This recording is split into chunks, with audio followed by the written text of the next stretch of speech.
आप सब कैसे हैं। आज मैं कविता सिंह उत्क्रमित मध्य विद्यालय लरिया मोहनिया कैमूर बिहार से आप सभी को बरगाट का विषय विज्ञान का पहला अध्याय दहन और ज्वाला के अभ्यास के प्रश्नों को हल कराऊंगी। बच्चों, पिछली कक्षाओं में हम लोगों ने दहन के बारे में पढ़ा। दहन के प्रकार कितने होते हैं, दाह्य पदार्थ क्या है, अध्याय पदार्थ क्या है, ज्वाला क्या है, ज्वाला के 3 क्षेत्रों के बारे में हम लोगों ने पढ़ा। बहुत सारी एक्टिविटियों के द्वारा हमने इस दहन और ज्वाला लेसन को कंप्लीट किया। अब हम लोग अभ्यास के दहन और ज्वाला के अभ्यास के प्रश्नों को लिखेंगे। पहला प्रश्न है बेटा, आग लगने पर उसे कई बार पानी डालकर बुझाते हैं। पानी डालने से आग कैसे बुझ जाती है? पहले ही आप लोग को मैं बताई हूँ कि पानी एक अग्निशामक है, यानी पानी आग को बुझाने वाला है। पानी ज्वलनशील पदार्थ को क्या कर देता है? ठंडा कर देता है। तो उत्तर में लिखेंगे, यदि आग पर पानी डालते हैं तो पानी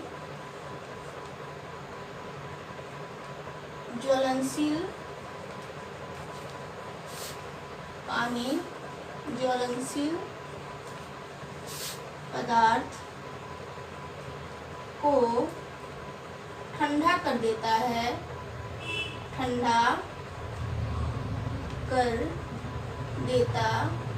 है, और ऐसा करने से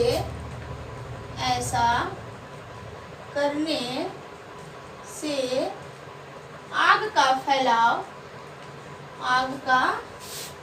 जो आग बढ़ते जाता है, पानी डालने से आग का फैलाव क्या हो जाता है? बंद हो जाता है।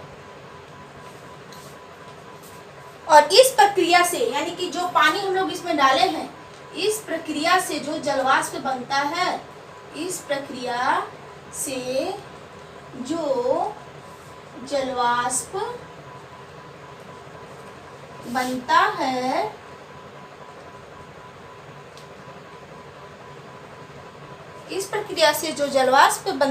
बनती है वह बाहरी वायु की आपूर्ति बंद कर देती है। वह बाहरी वायु की आपूर्ति बंद कर देती है और आग बुझ जाती है।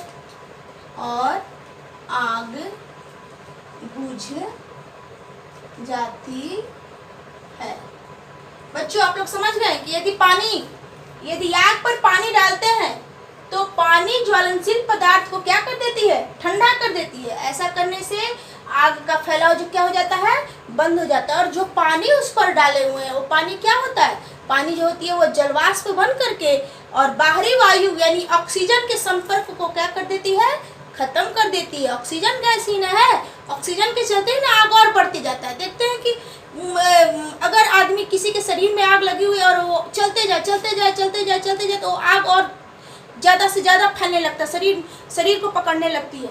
लेकिन जब हम लोग ज़मीन पर लेटते हैं तो क्या होता है? मिट्टी, बालू, इस सब से हम लोग पीछे ऐसे मूवमेंट करते हैं तो क्या होती है? आग क्या होती है? बुझती जाती है। यानी कि आग पे जब हम लोग पानी डालते हैं तो क्या काम करती है? जो उस प्रक्रिया से जो जलवाष्प बनता है, तो जलवाष्प जो है बाहरी वायु यानी ऑक्सीजन के संपर्क को क्या कर देती है? खत्म कर देती है और आग क्या हो जाती है? बुझ जाती है। संभवतः आप लोग को ये प्रश्न का जवाब समझ में आ गया होगा। दूसरा, मोमबत्ती की ज्वाला जब स्थिर हो तो कांच की प्लेट ले जाने पर काला वलय क्यों बनता है? दूसरा नंबर प्रश्न है बेटा, मोमबत्ती की ज्वाला जब स्थिर हो तो कांच के प्लेट ले जाने पर काला वलय क्यों बनता है?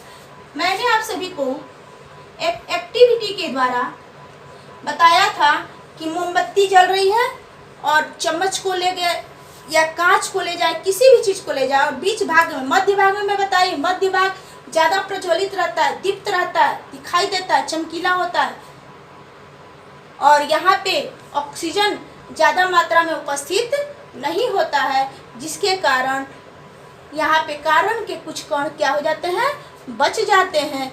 और जब हम लोग चम्मच को, जब ज्वाला स्थिर हो, जब चम्मच को हम लोग ले जाते हैं या कांच के प्लेट को ले जाते हैं, तो उस पर कैसा निशानी हो जाता है, काला काला काला वलय के आकार का हो जाता है। तो कुछ नहीं, आपको बस यही लिखना है उत्तर में, क्योंकि ज्वाला के दूसरे हिस्से में मोम के जलने से कार्बन मौजूद होता है, जिसके कारण कांच का प्लेट ले जाने पर वो वलय हो जाता है, वलय का आकार ले लेता है। लिखेंगे क्योंकि मोमबत्ती की ज्वाला, क्योंकि दूसरे नंबर का आंसर, क्योंकि मोमबत्ती, आप लोग को सारे एक्टिविटी के द्वारा मैं बता दी हूँ कि मोमबत्ती की ज्वाला जब स्थिर, क्योंकि मोमबत्ती की ज्वाला के दूसरे हिस्से में, यानी कि मोमबत्ती की ज्वाला के मध्य भाग में, आप लोग को बताया थे कितना भाग होता है, 3 भाग, बाहरी भाग, मध्य भाग और आंतरिक भाग। क्योंकि मोमबत्ती की ज्वाला के मध्य भाग में मोम के जलने से, मध्य भाग में मोम के जलने से, मोम एक हाइड्रोकार्बन है जी, मोम जलेगी तो उसमें से हाइड्रोजन और कार्बन, मोम के जलने से बना कार्बन मौजूद होता है, बना कार्बन मौजूद होता है,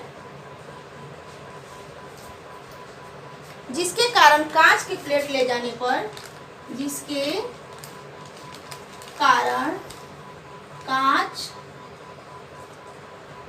के प्लेट को ले जाने पर काला वलय बनता है, काला वलय बनता है। अब आप लोग को समझ में आ गया, एक्टिविटी के द्वारा भी मैंने बता दिया था कि मोमबत्ती की ज्वाला के कितने क्षेत्र होते हैं, 3 क्षेत्र होते हैं। तीनों क्षेत्रों में अगर मध्य भाग में हम लोग ले जाएंगे, मोमबत्ती जल रही है, प्लेट ले जाइए, स्टील या कांच का कोई टुकड़ा जो सफ़ेद है, आर पार है, कांच का कोई टुकड़ा लीजिए, वहाँ पे बीच में रखिएगा तो काला वलय का आकार का बन जाता है। क्यों होता है? क्योंकि वहाँ पे क्या है, कार्बन मौजूद है ना। तो वहाँ पे पदार्थों का पूर्ण दहन नहीं हुआ है, इसलिए वहाँ पे क्या मौजूद है, कार्बन मौजूद है। और कार्बन मौजूद होने के कारण वो कांच के प्लेट पर क्या बन जाता है, काला वलय बन जाता है।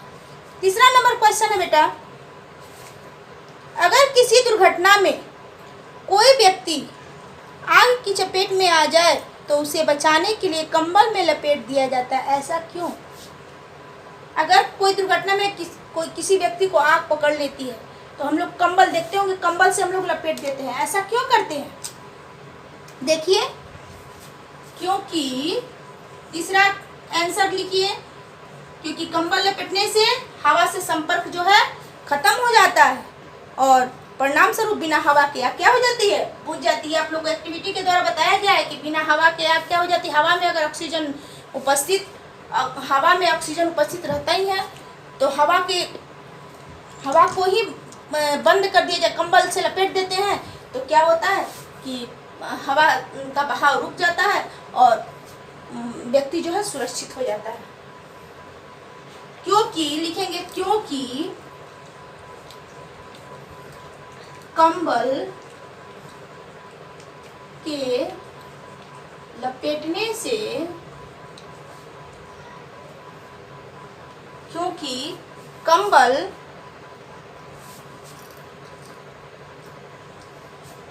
कंबल में लपेट देने से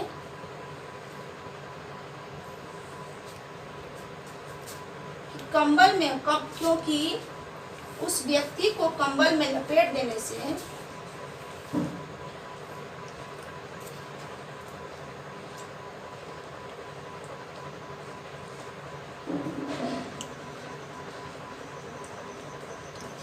कंबल में लपेट देने से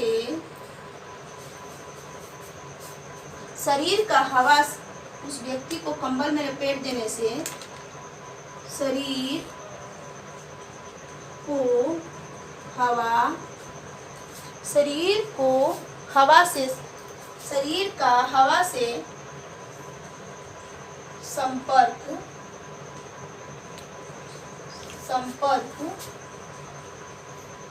टूट जाता है, संपर्क टूट जाता है, परिणाम स्वरूप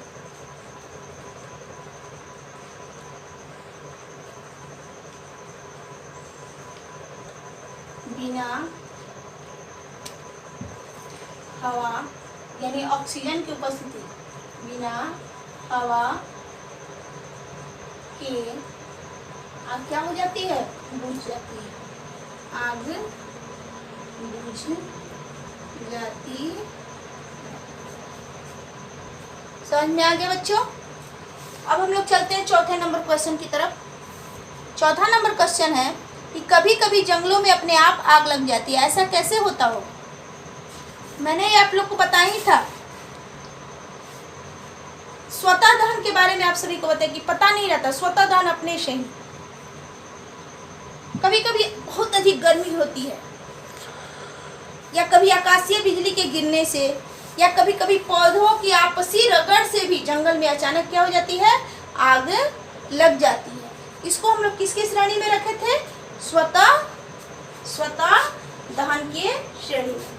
क्वेश्चन नंबर 4। क्वेश्चन नंबर 4 है कि कभी कभी जंगल में अपने आप आग लग जाती है। इस कारण से जंगल में अपने आप आग लग जाती है, बहुत अधिक गर्मी है, उस बहुत अधिक गर्मी से, या आकाशीय बिजली के गिरने से, बहुत सारे कारण है जंगल में आग लगने के। स्वतः दहन के उदाहरण में रखा गया है। क्वेश्चन है कभी कभी जंगलों में अपने आप आग लग जाती है, ऐसा कैसे होता होगा कि अपने आप आग लग जाती है? क्योंकि लिखेंगे, क्योंकि जंगलों में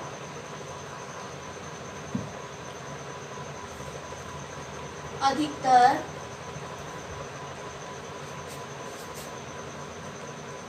आग, जंगलों में अधिकतर आग अधिक गर्मी पड़ने, अधिक गर्मी पड़ने से, या कभी आकाशीय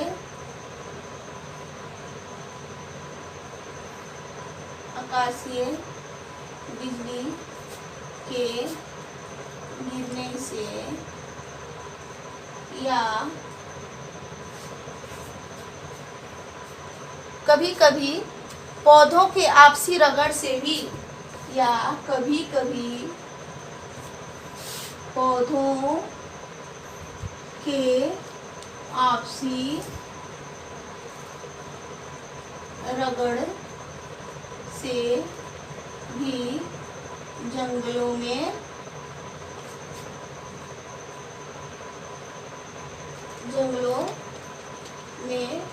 स्वतः आग लग जाती है, आग लग जाती है। समझ में आ गया? आप लोग को बताई थी मैं कि स्वतः दहन यानी कि जंगलों में आकाशीय बिजली के गिरने से दो पत्थरों के टकराने। स्वतः दहन के बारे में बता रही थी कि जंगलों में अधिकतर आगे आकाशीय बिजली के गिरने से, या जंगलों में अधिकतर आग अधिक गर्मी पड़ने से, पौधों की आपसी रगड़ से जंगलों में स्वतः आग लग जाती है। अगला क्वेश्चन है, गोलू ने आधा पेट्रोल और आधा पानी लेकर एक मिश्रण बनाया। गोलू नाम का लड़का है, उसने आधा पेट्रोल लिया एक गिलास में, और एक गिलास में आधा पानी लिया, और दोनों को मिला दिया। उसने एक कपड़े को इस मिश्रण से क्या कर दिया, भिगो दिया, उसमें कपड़ा एक डाल करके भिगो दिया। इसके बाद एक माचिस की तीली से इसे जलाया, आग लगी पर कपड़ा नहीं जला, ऐसा कैसे हुआ? बच्चों मैं आपको ज्वलन ताप के बारे में बताई हूँ कि पेट्रोल का ज्वलन ताप जो होता है बहुत ही कम होता है। तो इसका जवाब हम लोग लिखेंगे कि पेट्रोल का ज्वलन ताप, 5वां नंबर क्वेश्चन का जवाब लिखेंगे बेटा,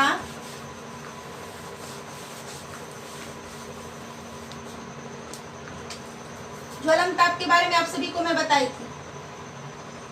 एक लड़का है, आधा पानी और आधा पेट्रोल को एक बर्तन में मिला देता है और उसमें एक तौली डाल देता है, और जब आग लगाता है तो पेट्रोल जलता है लेकिन आग कपड़ा नहीं जलता। ऐसा क्यों होता है? क्योंकि पेट्रोल का ज्वलन ताप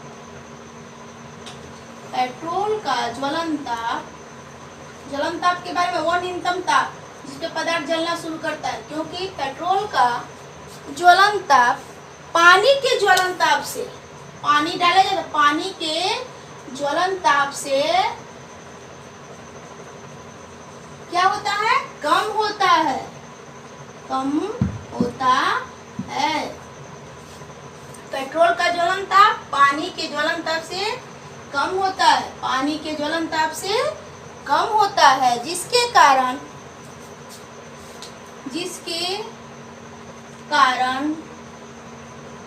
पेट्रोल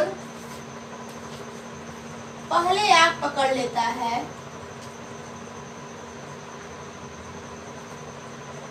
पेट्रोल पहले आग पकड़ लेता है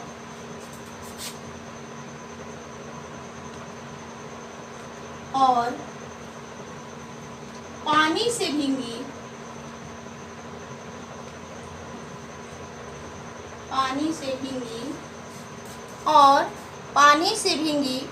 तौली ज्वलन ताप तक नहीं पहुंच पाती। पानी से भींगी हुई तौली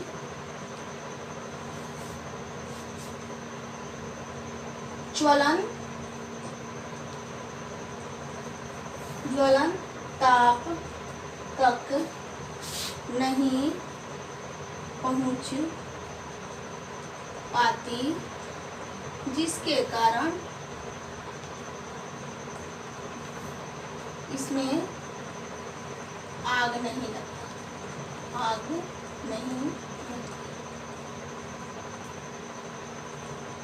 बच्चों मैंने पहले ही आपको बताया था कि किसी भी पदार्थ को जलाने के लिए, किसी भी पदार्थ के दहन के लिए ज्वलन ताप बहुत ही मायने रखता है। पहले भी मैं आपको सभी को बता चुकी हूँ लकड़ी का उदाहरण देकर कि लकड़ी का ज्वलन, जब तक किसी पदार्थ का ज्वलन ताप, मैं आपको बता दी हूँ कि लकड़ी को अगर माचिस की तीली ले जाएंगे तो उस पर जलाएंगे तो लकड़ी नहीं जलेगी, क्योंकि लकड़ी का ज्वलन ताप जो है माचिस की तीली के ज्वलन ताप से क्या है?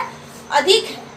तो अपने से अधिक वाले को पे जलेगी, और ऐसा नहीं है कि जो कम वाला है उससे वो पदार्थ का दहन हो जाएगा। एक उदाहरण के द्वारा मैं बताई भी हूँ कि ज्वलन ताप तक पहुँचाने का उपाय, किसी भी पदार्थ को जलाने के लिए उसके ज्वलन ताप तक पहुँचाना जरूरी है।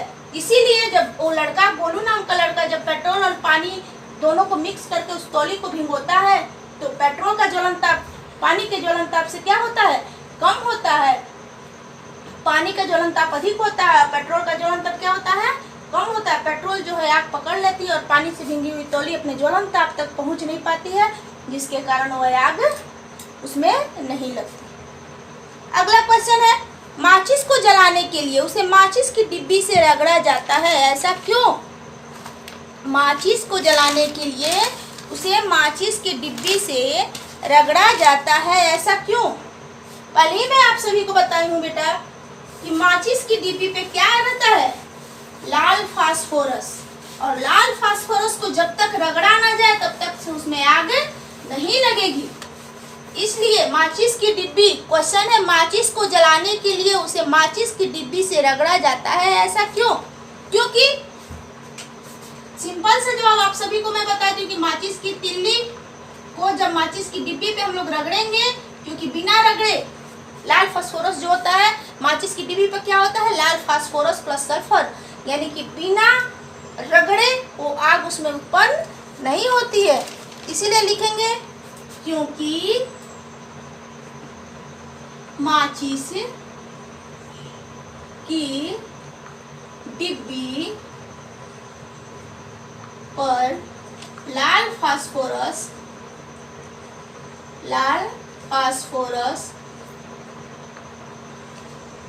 नामक रसायन रहता है जो बिना रगड़े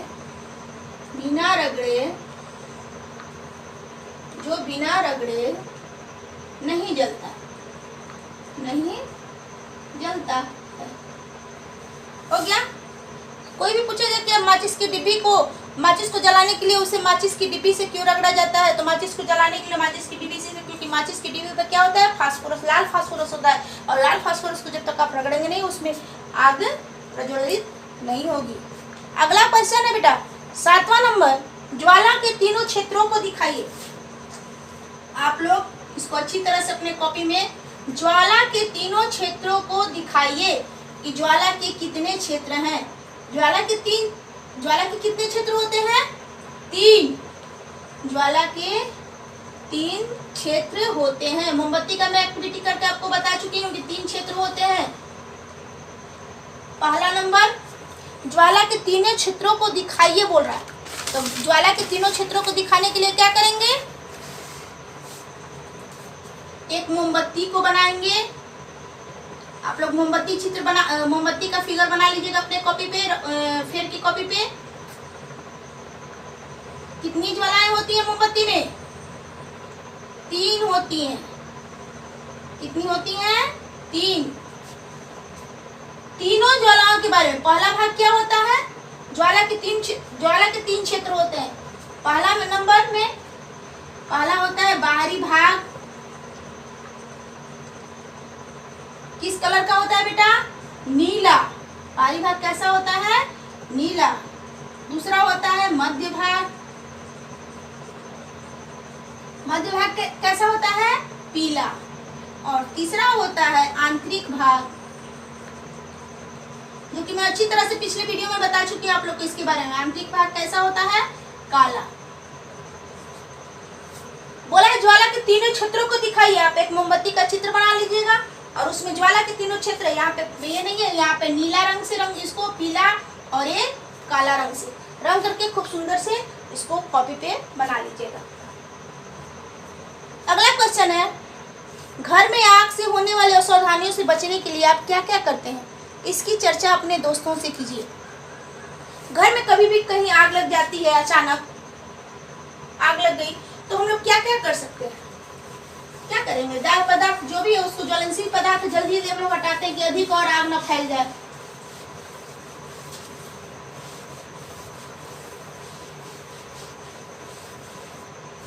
पता पहले लगाएंगे कि आग किस चीज से लगी हुई है। ऐसे हम लोग लिख सकते हैं कि घर में आग से होने वाली असावधानियों से बचने के लिए आग से होने वाली असावधानियों से बचने के लिए उपाय। आग से होने वाली असावधानियों से बचने के उपाय निम्न है। 5 उपाय दे सकते हैं। पहला नंबर, ज्वलनशील पदार्थ को सुरक्षित या आग से दूर रखें। ज्वलनशील पदार्थ को सुरक्षित जगह पहुंचा देते हैं। ज्वलनशील पदार्थ को, जैसे घर में सिलेंडर हुआ, ज्वलनशील पदार्थ को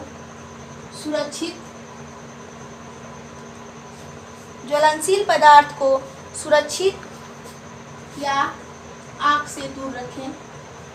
आग से दूर रखें। दूसरा नंबर, जहां तहां आग को ले जाने से बचे। कहीं भी हम लोग, दूसरा नंबर, बहुत सारे आपके आसपास जो भी चीज होता है, सिगरेट, बीड़ी, लोग जहां तहां पी करके फेंक देते हैं। घर में भी सिगरेट बीड़ी पिए और कहीं भी फेंक दिए, कुशन पकड़ लिया या कोई गद्दा पकड़ लिया या पर्दा पकड़ लिया तो आग चारों तरफ फैल जाती है। सिगरेट, बीड़ी इत्यादि को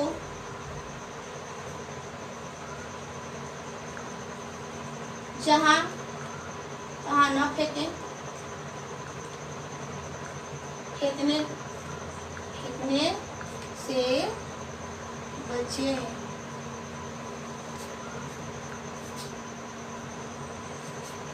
आग को तेज हवाओं से दूर रखें।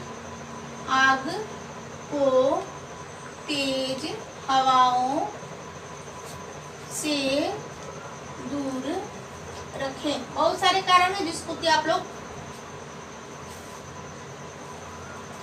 आगे और सारा लिख करके आप लोग अपने कॉपी में रखिएगा, क्योंकि वीडियो बहुत लंबा हो जाएगा।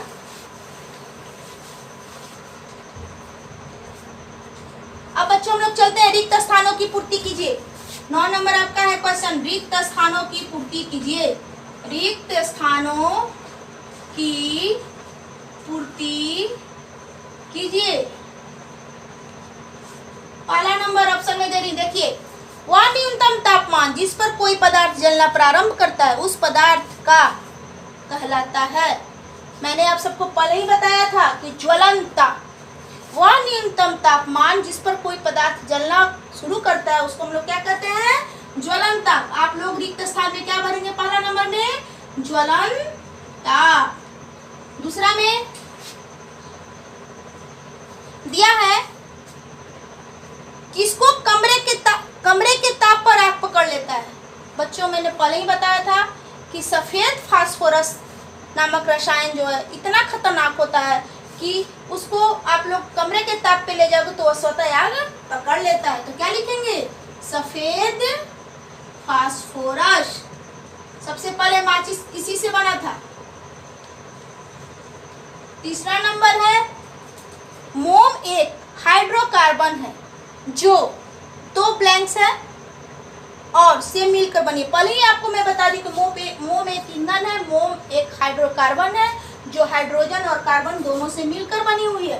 तो क्या एक में क्या लिखेंगे, हाइड्रोकार्बन, यानी एक में हाइड्रोजन, मोम किस चीज से बना हुआ है, हाइड्रोजन और कार्बन से मिलकर बनी। चौथा नंबर है ईंधन के जलने पर ब्लैंक और ब्लैंक बनता है। क्या बनता है ईंधन के जलने पर, ईंधन के जलने पर क्या बनता है, ईंधन के जलने पर ऊष्मा, ईंधन के जलने पर ऊष्मा और प्रकाश बनता है। ईंधन के जलने पर क्या बनता है, ऊष्मा और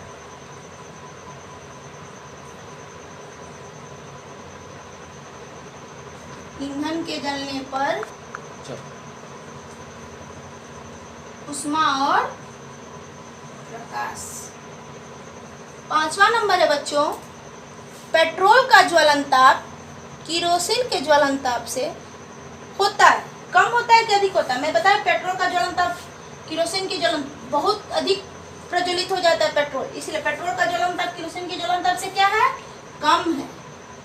लिखेंगे पेट्रोल का ज्वलन ताप मिट्टी के तेल के ज्वलन ताप से क्या होता है, कम होता है। अब 10 नंबर है आप लोग का, सही और गलत का निशान लगाएं। सही और गलत, सही और गलत का निशान लगाएं। सही और गलत का निशान लगाइए। सारा चीज पढ़ाया हुआ बेटा, बस आप लोग को समझना है और इसमें इसको करना है।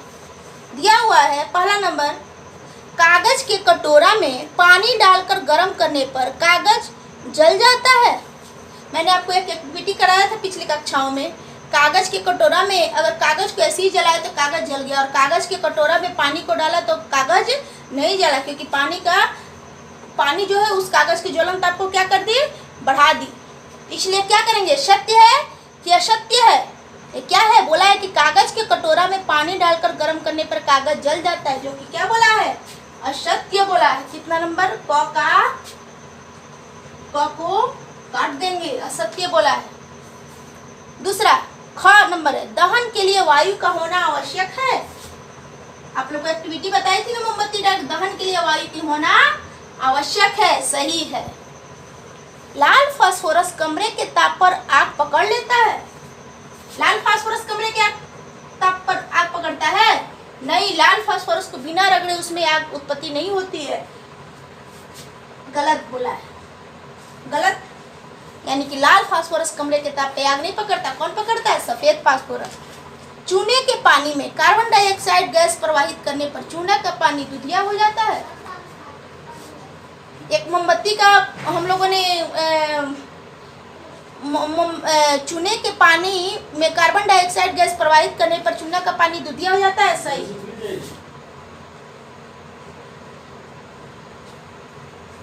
अगला नंबर, अम्ल और सोडियम बाइकार्बोनेट प्रतिक्रिया कर कार्बन डाइऑक्साइड गैस बनता है।